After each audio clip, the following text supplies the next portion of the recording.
I'm so sorry. I love you.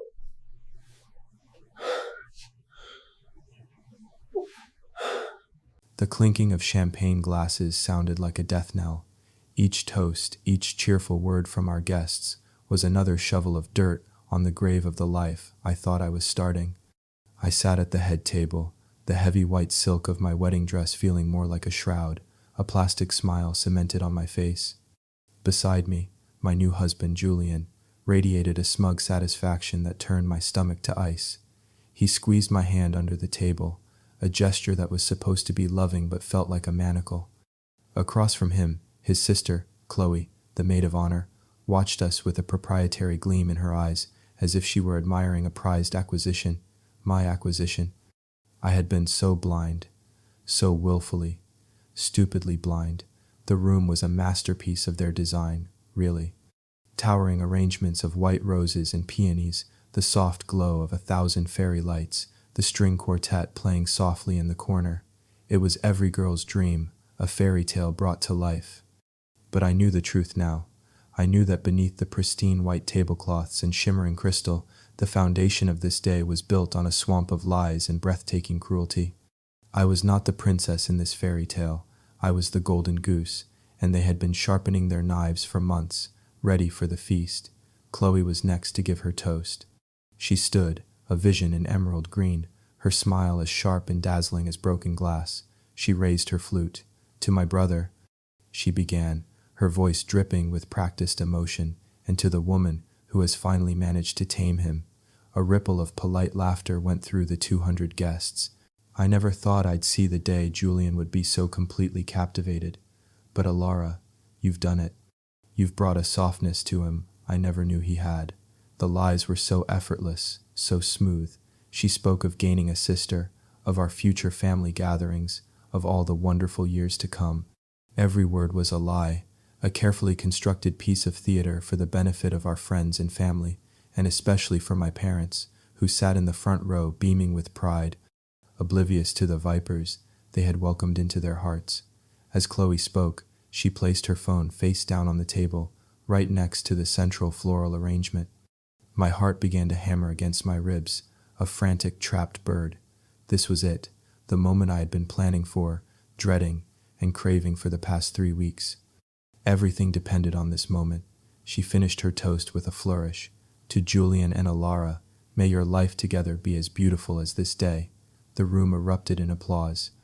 As she sat down, the wedding coordinator, a man I had replaced at the last minute with a trusted friend, approached the DJ. There was a brief, hushed conversation, and then the DJ's voice boomed through the speakers. "Folks, we seem to be having a slight technical issue with our primary system. If we could just get a phone to connect to our backup Bluetooth speaker, we can keep the music going." My friend, the coordinator, walked to the head table. "So sorry about this," he said with an apologetic smile. "Would it be all right if we used one of yours for a moment? This one right here is perfect." He didn't wait for an answer, just picked up Chloe's phone. Chloe's eyes widened in momentary panic. But what could she say? Deny them a phone to keep the party going? It would look strange, suspicious. She gave a tight, forced smile. "Of course." My coordinator friend fumbled with the device, his fingers swiping across the screen. "Just need to find the settings. Ah, here we go."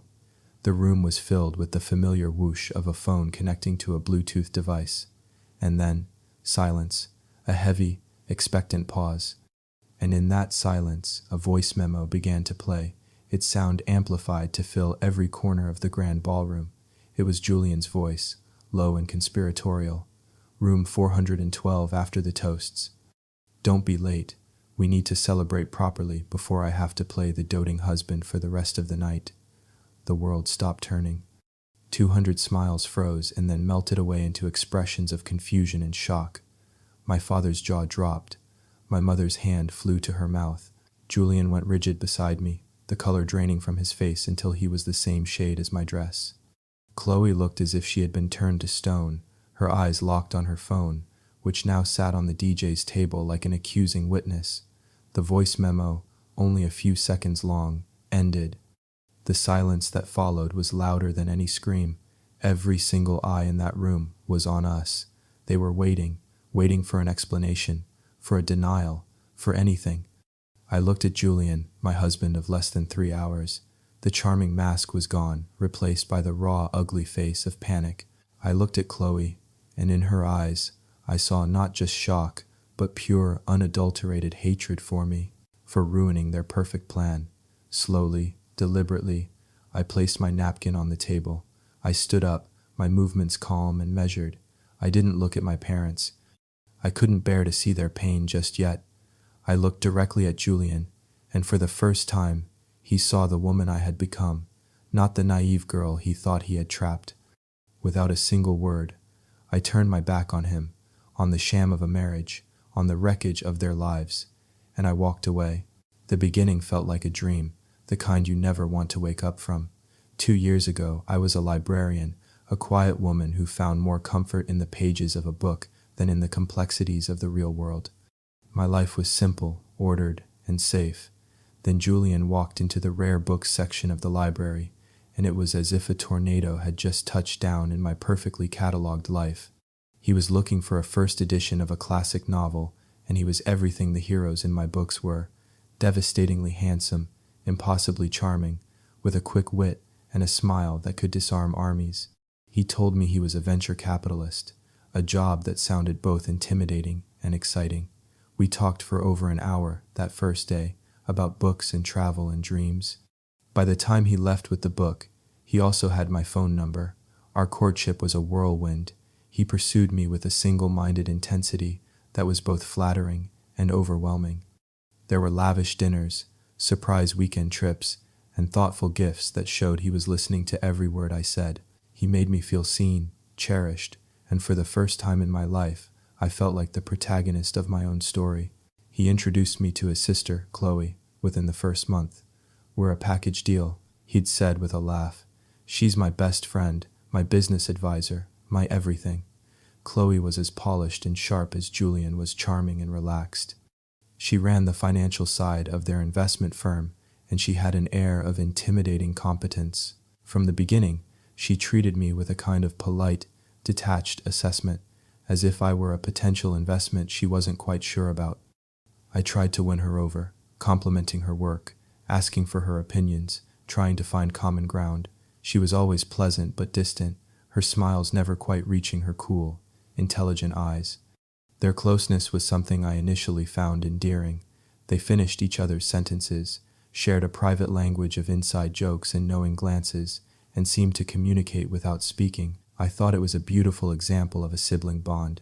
I mistook their conspiracy for closeness. Looking back, the red flags were not just there. They were giant, waving banners that I chose to interpret as celebratory decorations. There was the matter of his phone, for instance. It was an extension of his hand, yet it was a black box to me. He angled it away when he texted, and it was always locked with a passcode he never shared. Once, early on, I playfully reached for it to look up a restaurant, and he snatched it back with a speed that was startling. "Sorry, work stuff," he'd said, his smile a little too tight. Client confidentiality. Chloe's phone, on the other hand, seemed to be an open book to him. He knew her passcode, and would often pick up her device to answer a text or check an email for her without a second thought. They were intertwined in a way that left no room for me. Their inside jokes were another banner. They would often dissolve into laughter over a single word, and when I'd ask what was funny, they'd exchange a look, and Chloe would say, "Oh, it's just a silly work thing. You'd be bored." They made me feel like an outsider in my own relationship, but I told myself I was being insecure. I told myself that their bond was forged over years, and that my place in their lives was still new. I just had to be patient. I had to earn my way into their tightly sealed world. The most glaring sign, the one that screams at me in my memory now, happened about 6 months into our relationship. The three of us were at a charity gala. I was wearing a dress I loved, but I felt a little underdressed next to Chloe's designer gown. During the dinner, Julian was telling a story about a recent business trip, and I chimed in with a small detail he had told me. He stopped, a flicker of annoyance crossing his face before he smoothed it over. Later, I overheard Chloe speaking to him in a hushed, sharp tone by the bar. "You need to be more careful about what you tell her. She doesn't need to know all the details. It just complicates things. Julian had murmured something in response, and when he returned to the table, he was overly affectionate, telling me how beautiful I looked, how proud he was to have me on his arm. I thought Chloe was just being overprotective of her brother's business secrets. I didn't realize she was talking about me, about the complication I presented to their real business.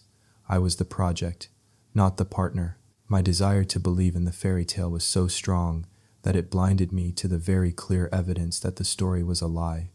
I was so grateful that this brilliant, successful man had chosen me, a quiet librarian, that I never stopped to ask myself what he was really getting out of the deal. I accepted their narrative without question, the narrative of two brilliant, close-knit siblings who had graciously allowed me into their orbit. The truth was far more sinister. They were not letting me in. They were building a cage around me, a beautiful gilded cage, and I was so dazzled by the gold that I never even saw the bars. The cage began to feel smaller the moment we got engaged. The proposal was as grand and theatrical as everything else Julian did. He rented out an entire art gallery, filled it with my favorite flowers, and got down on one knee in front of a painting we both loved. My yes was breathless, tearful, and absolute. I was so lost in the fantasy that I didn't see the look that passed between him and Chloe, who was hiding in the wings to capture the moment. It wasn't a look of joy, it was a look of triumph, of a deal successfully closed. The wedding planning started almost immediately, and it was then that Chloe's role shifted from Julian's close sister to the de facto manager of my life. "You're a librarian, darling, not an event planner," she'd said with a condescending smile. "You focus on being the beautiful bride, and we'll handle the logistics." Julian and I have been to dozens of high-end weddings. We know how these things are done. I had wanted a small, intimate ceremony in a garden, with wildflowers and a string quartet. They wanted a grand cathedral wedding with 200 guests, an 8-piece band, and a flower budget that could have funded my library for a year. Every suggestion I made was met with a gentle but firm counter-argument. "Wildflowers are lovely for a picnic," Chloe would say, "but for a wedding of this caliber, you need something more structured, more elegant." My opinions were treated as quaint, unsophisticated suggestions that needed to be polished and improved by their superior taste and experience. I was made to feel grateful for their intervention, as if they were saving me from my own bad taste. I was a project to be managed, a doll to be dressed and placed at the top of their perfectly constructed wedding cake. Julian was the good cop in this dynamic. When I would get frustrated after a planning session with Chloe, he would swoop in, wrap me in his arms, and tell me how much he loved my ideas. "But Chloe is just so good at this stuff, baby," he would say, stroking my hair. "She wants everything to be perfect for us. Let's just let her handle the stressful parts so we can focus on being happy." It was a masterful manipulation. He validated my feelings just enough to make me feel heard, while simultaneously ensuring that I ceded all control. He made me feel like my surrender was a gift to him, a way of easing his burden. The financial aspect was where the manipulation became a masterclass in fraud. "Let's open a joint account just for the wedding," Julian suggested one evening. "We'll both put money in, and all the vendor payments can come from one place. It will be so much simpler." My father had passed away a few years prior, leaving me a significant inheritance that I had carefully invested. It was my safety net, my future. Julian knew this. He had made a point of telling me how impressed he was with my financial prudence. He suggested I transfer a large sum into the new joint account to cover the initial deposits for the venue and caterer, promising to match the amount as soon as one of his investments matured. Like a fool, I did it without hesitation. I trusted him completely. Soon after, I started noticing the large withdrawals: $50,000 for a venue deposit, $20,000 for floral arrangements. When I questioned the amounts, which seemed astronomical, Chloe would produce invoices and contracts that looked legitimate. "This is what these things cost, Alara," she'd say, her tone implying that I was hopelessly naive about how the world worked. "Quality costs money," Julian would back her up. "Don't worry your pretty little head about the numbers, baby. I've looked over everything. Chloe has it all under control. I now know that those invoices were fake, created by Chloe with a skill that suggested years of practice. The money wasn't going to vendors. It was being funneled into a separate account, one that didn't have my name on it. They were systematically draining my inheritance right under my nose, and I was so busy trying to be the perfect, easygoing fiancé that I never saw it. The breaking point, the moment the first real crack appeared in my denial, was over the wedding dress. I had found a simple, elegant gown at a small boutique. It was understated and beautiful, and it felt like me. When I showed a picture to Chloe, her smile was thin. "It's sweet," she said. The next day, she announced she had made an appointment for me at a high-end designer salon. Just to look, she insisted. The dresses there were magnificent and incredibly expensive. She and Julian gushed over a massive ball gown with intricate beading and a train that was 10 feet long. "This is a wedding dress," Julian had said, his eyes shining. "You look like royalty." I felt like I was playing dress-up in someone else's life. When I quietly mentioned that I still preferred the other dress, Chloe's patience finally snapped. "Alara, for once, can you just accept that we know what's best? This isn't some small-town library fundraiser. This is our family's reputation on the line. The dress, the venue, the guests, it all reflects on us." The powers hung in the air, and it clearly meant her and Julian. I was just an accessory. In that moment, I felt a profound sense of alienation, a feeling that I was an actress in a play where everyone else knew the lines but me. I gave in on the dress, just as I had given in on everything else. I let them mold me and shape me into the bride they wanted, because I was terrified that if I didn't, the charming, wonderful man I loved would disappear, and I would be left alone again in my quiet, simple life. I was afraid of losing the dream, not realizing that I was already living in a nightmare. Before we continue, I want to take a moment to connect with you, the person watching this. If my story is resonating with you, or if you've ever felt like you were losing yourself in a relationship, please take a second to subscribe to this channel and leave a comment below telling me which country you're watching from. Knowing that my experience can reach people all over the world, our global family, and maybe help someone see the red flags they've been ignoring, is the reason I'm sharing this. Your support helps create a community where we can share these important stories and empower each other. Thank you for being a part of it. Now, let's get back to what happened. The discovery came on a Tuesday, 19 days before the wedding. It was a day that began with nauseating sweetness and ended with the taste of ashes in my mouth. Julian had left early for an emergency meeting in the city, and Chloe was supposedly tied up in back-to-back calls all day. For the first time in months, I had the house to myself. I was supposed to be finalizing the seating chart, a task they had deemed simple enough for me to handle. I needed to print out the guest list, and since my printer was out of ink, I decided to use Julian's in his home office.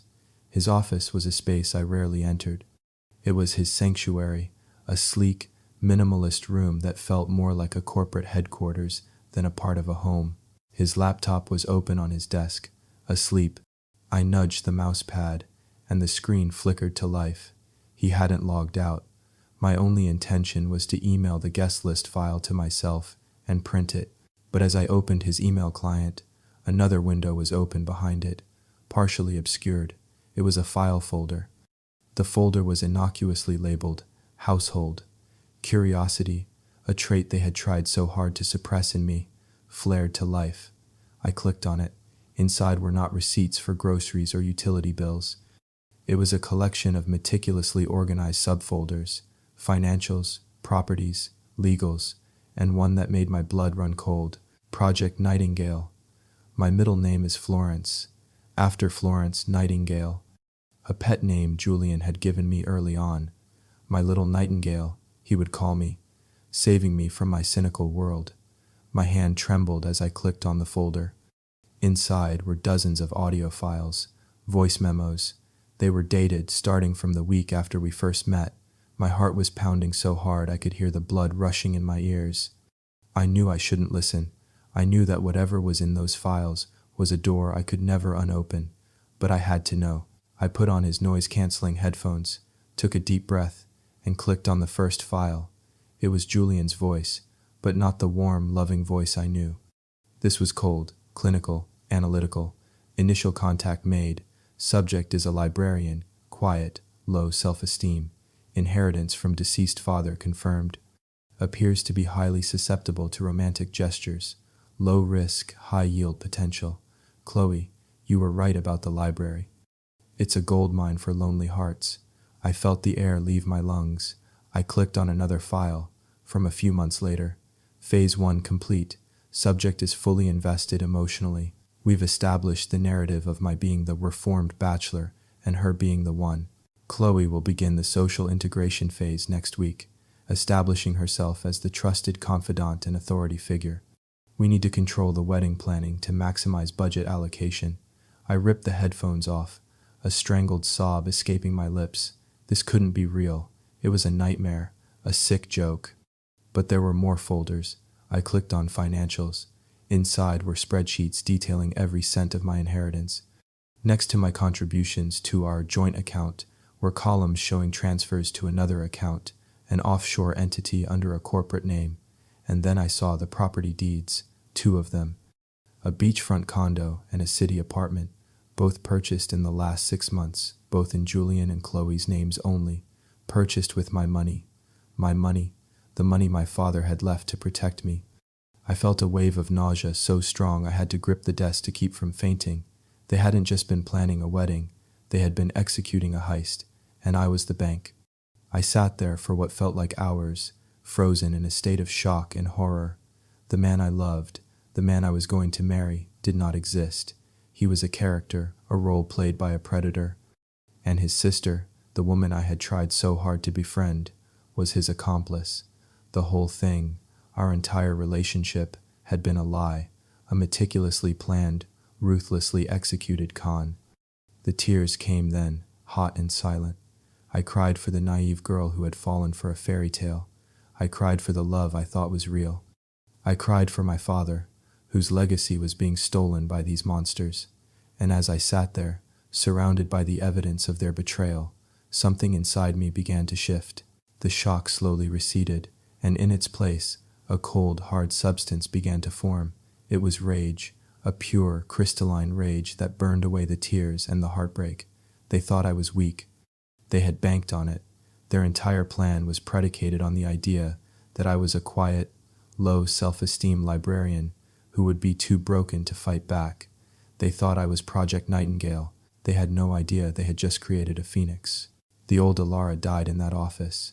She bled out on the floor, surrounded by the shattered pieces of her fairy tale. The woman who stood up from that desk was someone new, someone colder, clearer, and far more dangerous than Julian and Chloe could ever have imagined. My first instinct was to run, to pack a bag and disappear. My second was to confront them, to scream in rage and show them the evidence of their monstrous betrayal. But I quickly dismissed both. If I ran, they would spin a story of a runaway bride, an unstable woman who couldn't handle the pressure. They would keep my money and paint me as the villain. If I confronted them, they would deny everything. They would gaslight me, twist the evidence, and use my emotional state against me, proving their carefully constructed narrative that I was unstable. They had been planning this for 2 years. They would have contingencies. No, I couldn't react emotionally. I had to react strategically. I had to become as cold and calculating as they were. I had to beat them at their own game. My mind, the same mind that could organize a library of 10,000 books, began to work with a terrifying clarity. The wedding was in 19 days. They thought they were on the home stretch, coasting toward their victory. That was my advantage. Their arrogance would be their downfall. They would never suspect that their Project Nightingale had discovered the truth. I spent the next hour in that office, not crying, but working. I bought a high-capacity encrypted USB drive from an online store with 1-day delivery. Then, I began to copy everything, every file, every audio memo, every spreadsheet, every forged invoice. I made 3 separate copies, one for the drive, one for a secure cloud server, and one I emailed to a new, anonymous email address I created on the spot. I covered my tracks, clearing the browser history and the recently opened files log. I put the headphones back exactly where they were. I left the office looking exactly as it had when I entered. I was no longer a victim. I was an intelligence agent gathering evidence behind enemy lines. When Julian came home that evening, It was the hardest acting job of my life. He walked in, smiling, and wrapped me in his arms. "How was my beautiful bride's day?" he asked, kissing my forehead. I wanted to recoil, to claw at his face. Instead, I leaned into him and forced a smile. "Good," I said, my voice only trembling slightly. I finished the seating chart. "See? I knew you could handle it," he said, patting my head as if I were a child who had just completed a simple puzzle. The condescension that would have once made me feel small now fueled my resolve. I made him dinner. I listened to him talk about his emergency meeting, a story I now knew was a complete fabrication. Every word out of his mouth was a lie, and I met his lies with my own. I was the loving fiancé, slightly stressed about the wedding, completely oblivious. For the next 2 weeks, I lived a double life. By day, I was the blissful bride-to-be, going to dress fittings, tasting cakes, and smiling demurely as Chloe continued to run the show. I played my part so perfectly that even I sometimes forgot it was an act. I became agreeable, almost passive. When Chloe changed the floral arrangements for the 3rd time, I just smiled and said, "Whatever you think is best." Her eyes held a flicker of contemptuous victory. She thought she had finally broken me. She had no idea I was letting her build the stage for her own destruction. At night, after Julian was asleep, my real work began. I became a detective in my own life. I learned how to use software to recover deleted files from his computer. I found drafts of emails to their offshore banker. I found a hidden app on his phone that mirrored all of his text messages, a feature he probably used to monitor business associates. Now, I used it to monitor him. The texts between him and Chloe were sickening. They talked about me like I was a thing, a problem to be managed. "Nightingale is getting clingy. Make sure you keep her busy with wedding nonsense tomorrow." The final transfer cleared. "We're almost there. Just have to get through the ceremony and the signing of the post-nup." A post-nup. They were going to have me sign a post-nuptial agreement after the wedding, likely when I was in a haze of newlywed bliss, that would strip me of any claim to what was rightfully mine. The final piece of their plan slotted into place. My own plan began to take shape. A quiet confrontation wouldn't be enough. Annulling the marriage silently wouldn't be enough. I needed to do more than just get my money back. I needed to destroy them. I needed to strip them of the one thing they valued more than money, their reputation. They operated in a world of wealth and connections, a world built on an illusion of respectability. I was going to shatter that illusion in the most public and humiliating way possible. The wedding wasn't a disaster I needed to avert. It was the perfect weapon. They were spending my money to gather 200 of their closest friends, family, and business associates into one room to celebrate their greatest triumph. I would turn their celebration into their execution. The plan was audacious, and its success hinged on my ability to remain the meek and mild Alara they thought they knew. The key was the wedding itself. They had curated every detail, and I would use those very details against them. My first move was to secure an exit strategy. I secretly opened a new bank account at a different bank under my own name. I started siphoning small amounts of my own salary into it, creating a small fund they wouldn't know about. I also hired a lawyer, not a local one, but a tough-as-nails litigator from a firm 2 cities away who specialized in high-stakes fraud cases. I had a single, clandestine meeting with her, presenting her with a copy of the evidence. Her eyes widened as she reviewed the files. "This isn't just a divorce case," she said, her voice grim. "This is felony, grand larceny, and conspiracy. These people belong in jail." She agreed to take my case and remain on standby, ready to file everything the moment I gave her the signal. She also advised me on how to ensure any marriage would be instantly annullable on the grounds of fraud. The next step was to control the narrative of the day. I needed a loyalist on the inside. The wedding DJ they had hired was a trendy, expensive artist Chloe had insisted on. I told Chloe that I had heard terrible reviews about him and that my cousin, who was a professional DJ, had offered to do the wedding as our gift. I feigned tears, saying it was the one thing I wanted to be my own personal touch. Surprised by this rare display of emotion, and likely seeing it as a minor concession to keep the bride happy, Chloe agreed. My cousin, of course, was actually a trusted friend named Mark, who I briefed on the entire situation. He was horrified and immediately agreed to help. He would be my stage manager for the day's main event. The final, most crucial piece of the puzzle was the voice memo. In my nightly digital reconnaissance, I discovered that Julian and Chloe had booked a suite at the wedding hotel, room 412. It was booked in Chloe's name for the night of the wedding. It was their private celebration venue, a place to gloat after their victory. I knew they would be careless, drunk on their success. I just needed a catalyst. The week of the wedding, I played my final card. I pretended to have a full-blown panic attack about the wedding night. "I'm so nervous, Julian," I cried, producing very real tears born of rage, not fear. All those people, and then being alone, it's so much pressure. He was condescendingly comforting. "Don't worry, my sweet nightingale. It will all be perfect. I'll take care of you." This was my opening. Could you maybe just send me a little message, something to listen to, just your voice, telling me you'll be there? It was a pathetic, needy request, perfectly in character for the woman he thought I was. He ate it up. The idea of his voice being the thing to soothe his fragile, bird-like fiancée appealed to his massive ego. "Of course, baby, whatever you need." I knew he wouldn't send it to me. He would record it for himself, a reminder of his power, or perhaps send it to Chloe as a joke, and that's exactly what he did. The night before the wedding, I saw the new voice memo appear in the mirrored text app. It was a recording of him, addressed to no one in particular, a classic villain's monologue. It was short, arrogant, and utterly damning. "Room 412 after the toasts. Don't be late. We need to celebrate properly before I have to play the doting husband for the rest of the night." He had just handed me the loaded gun. The morning of the wedding, I woke up with a feeling of profound and terrifying calm. This was not the nervous energy of a bride. It was the steady hand of a demolition expert about to press the plunger.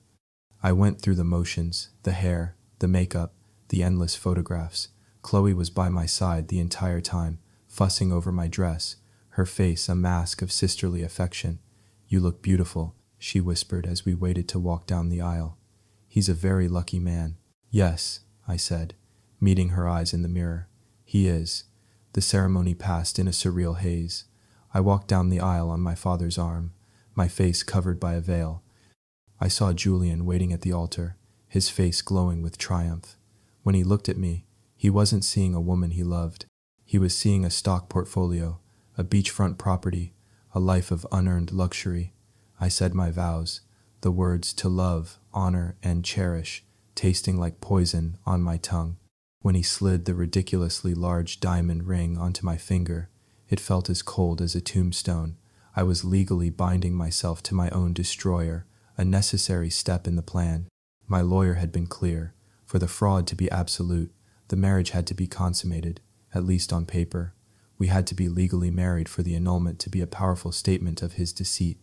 As we were pronounced husband and wife, and he leaned in to kiss me, I had to use every ounce of self-control not to turn my head in disgust. The applause from our guests was thunderous. My parents were weeping with joy. Julian and Chloe exchanged a subtle, triumphant glance over my head. They thought they had won. They had no idea that the real ceremony was about to begin. The reception was a masterwork of their arrogance. Julian and I made our grand entrance to a standing ovation. We had our first dance, a carefully choreographed routine he had insisted on. As he held me in his arms, spinning me around the dance floor, he whispered in my ear, "See, everything is perfect, just like I promised." He was so confident, so sure of his victory. He believed he had thought of everything, anticipated every variable. But he had made one fatal miscalculation. He never once considered that I was intelligent. He saw a quiet librarian and assumed that meant I was simple. He never imagined that a mind trained to find patterns in narratives and catalog complex information could be turned against him with such devastating efficiency. We took our seats at the head table, a long elevated dais that looked down on all our guests. It was a throne for their victory. The speeches began. My father went first, his voice thick with emotion as he spoke of his little girl and the wonderful man she had found. It was almost more than I could bear, knowing the pain I was about to cause him. But it was a necessary pain, a surgical cut to remove a cancer. The best man, a smarmy colleague of Julian's, gave a speech full of stale jokes about marriage being the end of freedom. And then it was Chloe's turn. She rose, champagne flute in hand, looking every bit the elegant, successful woman of the world. Her speech was a symphony of passive aggression and false sentiment. She spoke of how she was gaining a sister, but her tone made it clear she felt she was being saddled with an inferior. She told a story about Julian as a boy, a story designed to highlight his ambition and ruthlessness, qualities she framed as virtues. He always gets what he wants, she said, looking first at him, then at me with a pointed smile, and in Alara, he has truly gotten everything he deserves. The irony was so thick I could have choked on it. As she spoke, she casually placed her phone on the table. It was an unconscious habit I had observed over the past few weeks. When she was in performance mode, she would put her phone down, a way of signaling that the person she was with had her full attention. It was a fake gesture of respect, and tonight it was going to be her undoing. She finished her toast, the crowd applauded, and she sat down, leaving the phone exactly where I knew she would. This was Mark's cue. As the DJ, he had a wireless microphone. "All right, everyone," he announced. "We're going to take a short musical break, but we've got a special request from the bride's parents. They sent over a slideshow of Alara growing up, but we're having a little trouble with the audio file on our laptop. It's an odd format." He looked toward the head table. "Is there any chance we could quickly tether to one of your phones to get the track? The Wi-Fi in this old building is a bit spotty." It was a plausible, slightly clumsy excuse. My coordinator friend, playing his part, gestured to Mark. Mark walked over to our table. "Sorry to interrupt," he said, directing his question to the table at large. "Any chance I could borrow a phone for 2 minutes?" Julian and the best man patted their pockets. "Mine's in the jacket," one said. "No signal," said another. Mark's eyes landed on Chloe's phone. "Ah, this one's perfect, right here." Before Chloe could react, he picked it up. She shot him a look of pure annoyance, but again, what could she do? Make a scene over a phone? He walked back toward his DJ booth, which was set up near the main speakers. "Just need a second to connect this," he said into the mic. The whole room was watching this minor, unscripted moment of technical difficulty. I could see Chloe shifting uncomfortably in her seat. She had a sixth sense for when things were out of her control. My heart was a drum solo in my chest. This was the point of no return. Mark fumbled with the phone, his back to the audience. He didn't need to tether anything. He just needed to wake the screen, swipe up, and press play on the most recently recorded audio file. The file I knew was sitting right there, waiting. A moment later, the main speakers crackled. The soft string music died. And then Julian's voice, amplified and crystal clear, filled the stunned silence of the ballroom. "Room 412 after the toasts. Don't be late. We need to celebrate properly before I have to play the doting husband for the rest of the night." The words hung in the air, obscene and undeniable. For a few seconds, there was absolute, profound silence. You could have heard a teardrop. I watched as 200 faces turned from the speakers to the head table, their expressions shifting from festive confusion to dawning horror. I saw my mother's wine glass slip from her fingers and shatter on her plate. I saw my father rise halfway out of his chair, his face a mask of disbelief and fury. Julian, beside me, had stopped breathing.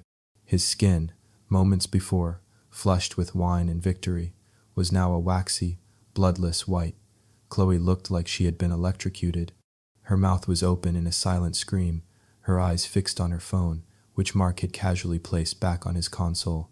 The trap had been sprung, the bomb had detonated, and I was standing at ground zero, perfectly calm. The silence in the ballroom stretched for an eternity, thick and suffocating.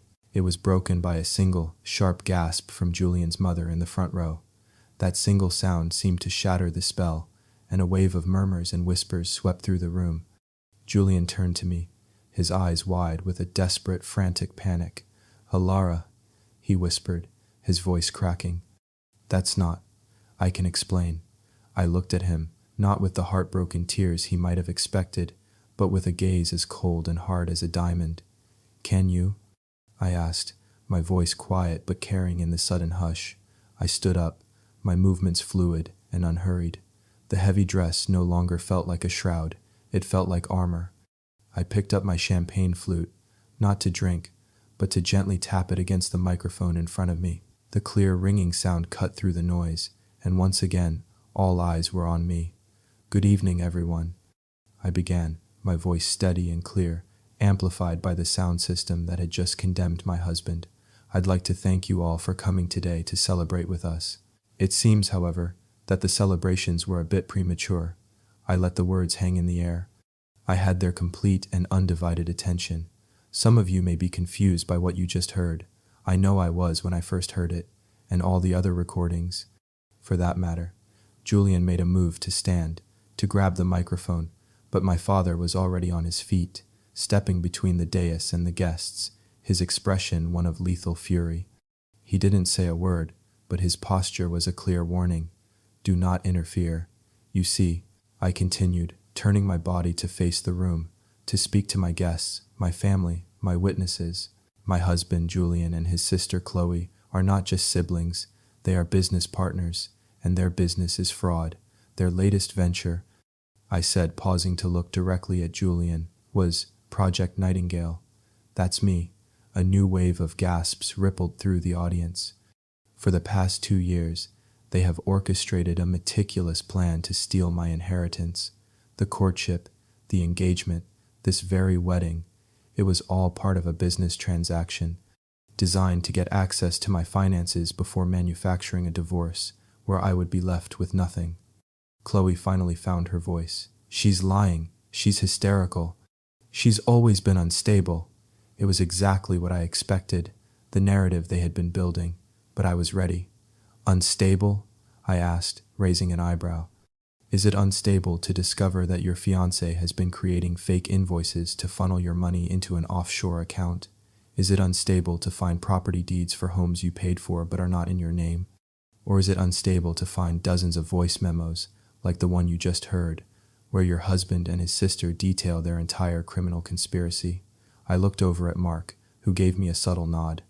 At that moment, a trusted friend of mine, who had been posing as a guest, began moving through the tables, handing small, elegant envelopes to key people, my parents, Julian's parents, and several of Julian's most important business partners who were in attendance. Inside those envelopes, I announced, "You will find a USB drive. On that drive is all the evidence you need, the audio files, the bank statements showing the illegal transfers, the forged documents, copies of the text messages where they discuss their plans and mock my trust. Everything." I saw Julian's father, a formidable man I had always been intimidated by, tear open the envelope. His wife was sobbing beside him. He pulled out the USB drive and stared at it as if it were a venomous snake. Julian was on his feet now, shouting, "This is insane. She's doctored all of it. She's crazy." But his protests were drowned out by the rising tide of outrage in the room. People were standing, talking, looking from the USB drives to Julian and Chloe with expressions of utter disgust. I turned my attention back to my groom. "Was it all doctored, Julian? Was the condo in Miami that you bought with my father's money doctored? Or was our conversation last week, where I told you about a potential new inheritance, doctored, the one that made you decide to postpone your plan to leave me until after you could steal that too?" His face crumpled. I had just revealed that I knew about his greed, his final, fatal overreach. The imaginary inheritance had been the cheese in the trap, and he had walked right into it. I then turned to Chloe, who was sitting frozen, her face a mask of pure hatred. "And you, Chloe, my maid of honor, my sister, was it an unstable delusion when I overheard you telling Julian I didn't need to know the details because it would complicate things? You weren't protecting a business, you were running a con, and you were so very, very good at it, until now."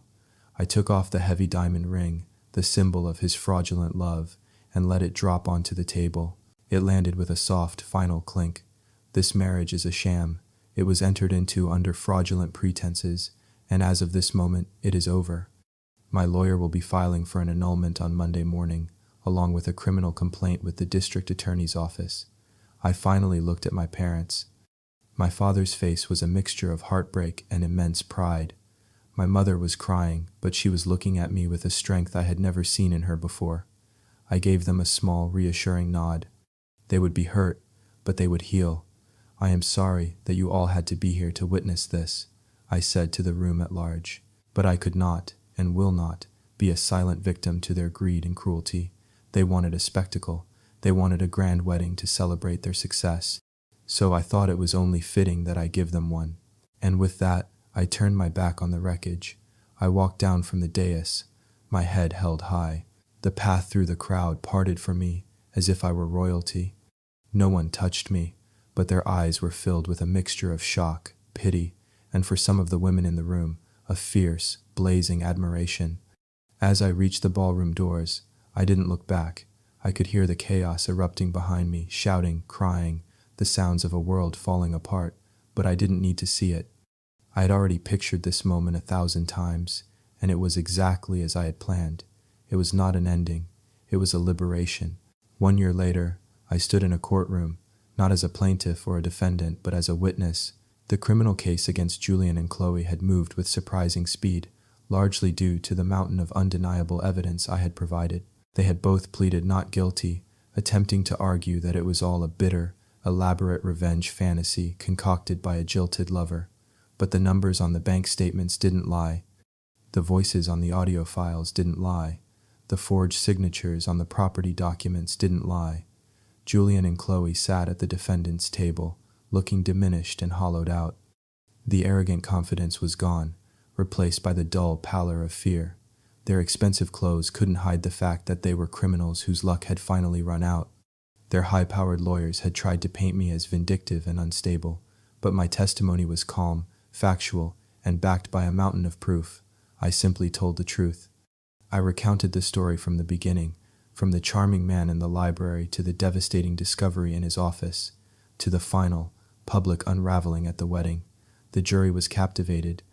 At the end of the 2-week trial, it took the jury less than 4 hours to find them both guilty on all counts: felony grand larceny, conspiracy to commit fraud, and forgery.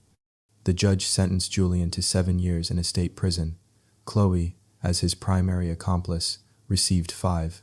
As they were led out of the courtroom in handcuffs, Julian finally looked at me. His eyes were not filled with remorse, but with a baffled, impotent rage. He still didn't understand how his perfect plan could have failed. He still didn't understand that he had been outsmarted by the quiet librarian he had so thoroughly underestimated. The annulment of our marriage had been granted within weeks of the wedding. Thanks to the evidence of fraud, all financial transactions were reversed. I got every single penny of my inheritance back, plus damages. I sold the engagement ring, the fraudulent dress, and every other tainted relic from that life, and added the money to my father's legacy. The story of the wedding takedown, as the local media had dubbed it, became something of a local legend. For a while, I was hounded by reporters, but I refused all interviews, issuing a single statement through my lawyer that I was grateful for the justice system and looked forward to rebuilding my life in private. I couldn't stay in the same town. There were too many ghosts, too many places tainted by his memory. I quit my job at the library, sold my small house, and moved across the country to a coastal city where no one knew my name. I bought a small cottage overlooking the ocean, and for the first time in my life, I felt truly free. The money, which had been the source of so much pain, became a tool for my healing and for the healing of others. I used a significant portion of it to start a foundation, the Nightingale Foundation. It provides legal aid and financial counseling to women who have been victims of romantic fraud and financial abuse. I had learned firsthand how predators use love and trust as weapons, and how they prey on the kindness and vulnerability of their victims. My foundation was my way of turning my pain into a shield for others. My work became my passion. I met with women who had stories that were tragically similar to my own. They were smart, capable women who had been manipulated and gaslit into believing they were worthless, crazy, or to blame for their own abuse. I shared my story with them, not the sensational details, but the emotional truth of it. I told them about how I had lost myself and, more importantly, how I had found myself again. I learned that true strength wasn't about being unbreakable. It was about knowing how to put yourself back together after you've been shattered. I learned that my quiet nature wasn't a weakness. It was a source of observant power. My love of order and patterns wasn't just for books. It could be used to unravel complex deceptions. Everything they had seen as a weakness in me was, in fact, my greatest strength. I had not just survived, I had evolved. The timid librarian was gone, and in her place was a woman who knew her own worth, a woman who was unafraid to speak her truth, a woman who was dedicated to helping others find their own voice. It was a transformation forged in the fires of the worst betrayal imaginable, and I wouldn't have traded it for anything. The fallout for the two families was catastrophic. My own parents were, of course, devastated by the betrayal, but their love for me never wavered. The ordeal brought us closer. My father's initial fury gave way to a quiet, immense pride in how I had handled myself. "Your father would have been so proud of you," he told me once, his eyes misty. "You have his strength." My mother, who had been so enamored with Julian, was consumed by guilt for a time, blaming herself for not seeing the truth. But I reassured her that they were master manipulators and that their deception had fooled everyone. Healing for our family was a process, but it was built on a foundation of love and truth. For Julian's family, it was a different story. Their perfect world imploded. His father, a respected judge, was disgraced by his son's crimes. His mother, a society philanthropist, became a social pariah. The Reed family name, once a symbol of success and respectability, was now synonymous with scandal and fraud. They were forced to sell their home to cover the legal fees, and the damages awarded to me. They faded from the public eye, their empire of reputation reduced to rubble. I never heard from them directly, but I heard through the grapevine that they were broken people, grappling with the monstrous truth of what their children had become. They had raised two predators, and they were now living with the consequences of that legacy. Sometimes I would think about Julian and Chloe in their separate prisons. I wondered if they ever felt remorse, or if they only regretted getting caught. From what I knew of their character, I suspected it was the latter. Their entire worldview was transactional. Love, trust, and family were merely assets to be leveraged for personal gain. They didn't mourn the relationships they had destroyed, they mourned the profits they had lost. They had seen me as a mark, an easy target. They never saw the person. Their fatal flaw was not just their greed, but their complete lack of empathy. They could not conceive of a world where their actions would have real, human consequences, not just for their victims, but for themselves. Their arrogance was a blindfold they wore willingly, and it led them straight off a cliff.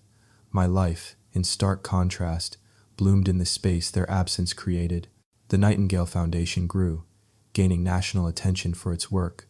We helped dozens of women extract themselves from toxic situations, reclaim their assets, and rebuild their lives.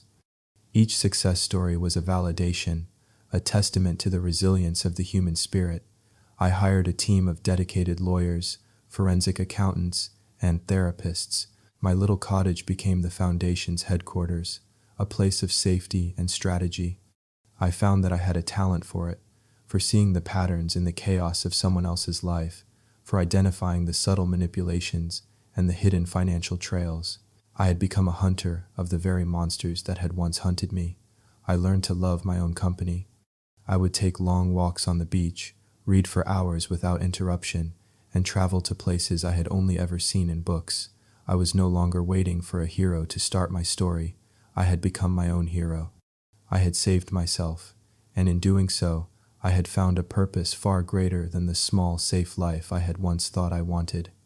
The world had tried to break me, to reduce me to a footnote in the story of two successful con artists, but instead, I had rewritten the entire book, with myself as the author. Years passed. The sharp edges of the memory softened, though the lessons remained as clear as ever. The Nightingale Foundation became a leading voice in the fight against romantic fraud. I gave speeches, conducted workshops, and even testified before a congressional committee on the need for better legal protections for victims. The quiet librarian had found her voice, and she was using it to roar. One afternoon, a letter arrived at the foundation. It had no return address, but the postmark was from a small town near the state prison where Julian had served his time. He had been released on parole a few months earlier. My hands were steady as I opened it. The letter was brief. "I know you will probably never read this, and I don't blame you. I just wanted to say that I am sorry, not for getting caught, but for what I did to you. In prison, I had nothing but time to think about that day. You were never weak. You were the strongest person I had ever met. I was the weak one. I hope you are happy. I read the letter several times. Was it genuine? Was it another manipulation, a bid for forgiveness he didn't deserve? I realized, to my surprise, that it didn't matter. His remorse, or lack thereof, had no bearing on my life. His apology was for his own benefit, a step in his own recovery. My healing had never been dependent on him. I put the letter away and didn't think about it again. My life was full, rich, and forward-looking. I was surrounded by a strong community of friends, colleagues, and the women my foundation supported. We were a sisterhood forged in fire, and our bond was unbreakable. I never remarried. I dated occasionally, but I was fiercely protective of my independence and my peace. I no longer looked for someone to complete me, because I was already whole. I was happy, genuinely, profoundly happy, in a way the younger, naive Alara could never have imagined. My happiness wasn't dependent on a man or a fairy tale romance. It was built on a foundation of self-respect, purpose, and the hard-won knowledge of my own strength.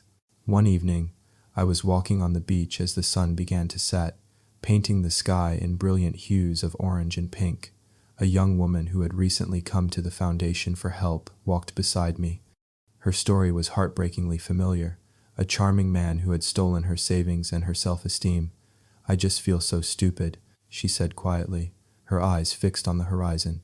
How could I have let him do that to me? I stopped walking and turned to face her.